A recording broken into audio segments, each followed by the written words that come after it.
Halo, hari ini kita akan membahas materi trigonometri untuk sudut elevasi dan sudut depresi.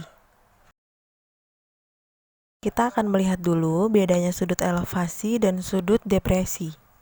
Untuk sudut elevasi, jika seorang pengamat melihat objek yang ada di atas, arah pandangan matanya dengan garis horizontal, ini adalah garis horizontalnya,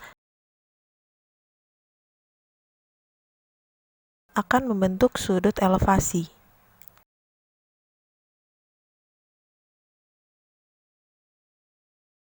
Sedangkan pada sudut depresi, jika seorang mengamat melihat objek ke bawah, arah pandangan mata dengan garis horizontal akan membentuk sudut depresi.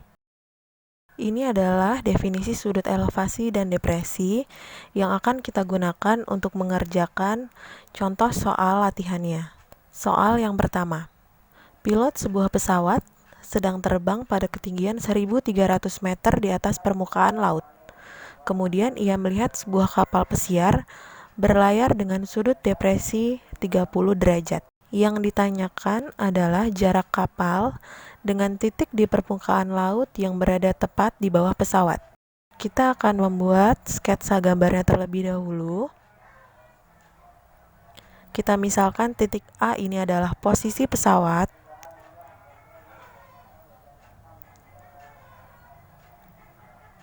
Kemudian, pilot melihat ke bawah kapal yang berada di permukaan laut dengan sudut depresi 30 derajat.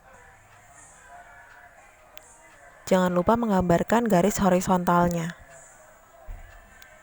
Posisi kapal kita misalkan dengan titik B, sedangkan ketinggian pesawat 1.300 meter. Titik di permukaan laut di bawah pesawat kita namai titik C. Yang ditanyakan adalah BC, jarak dari kapal dengan titik C. Jika disederhanakan, gambarnya menjadi sebuah segitiga siku-siku.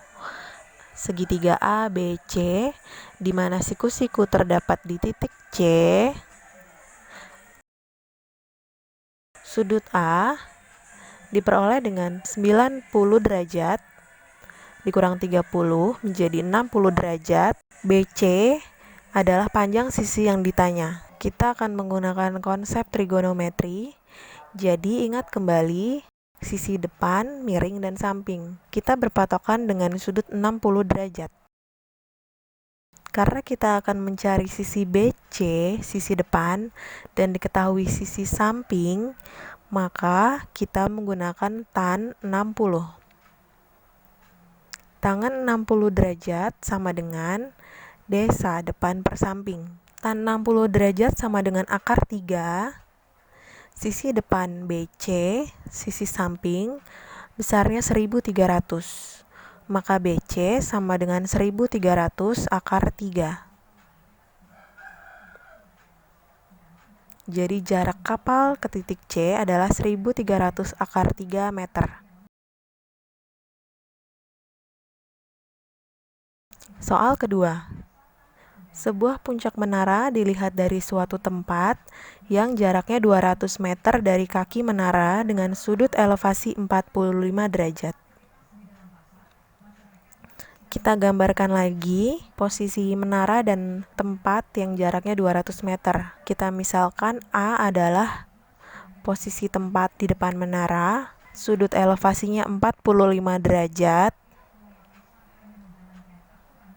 Kemudian B adalah puncak menara, dan yang ditanyakan adalah tinggi menara atau BC. Yang diketahui 200 meter adalah sisi samping dari sudut 45 derajat. Yang ditanyakan adalah sisi depan. Maka kita akan menggunakan tangan lagi, menjadi tan 45 derajat sama dengan depan per samping. Tan 45 derajat adalah 1. Jadi 1 sama dengan BC per 200.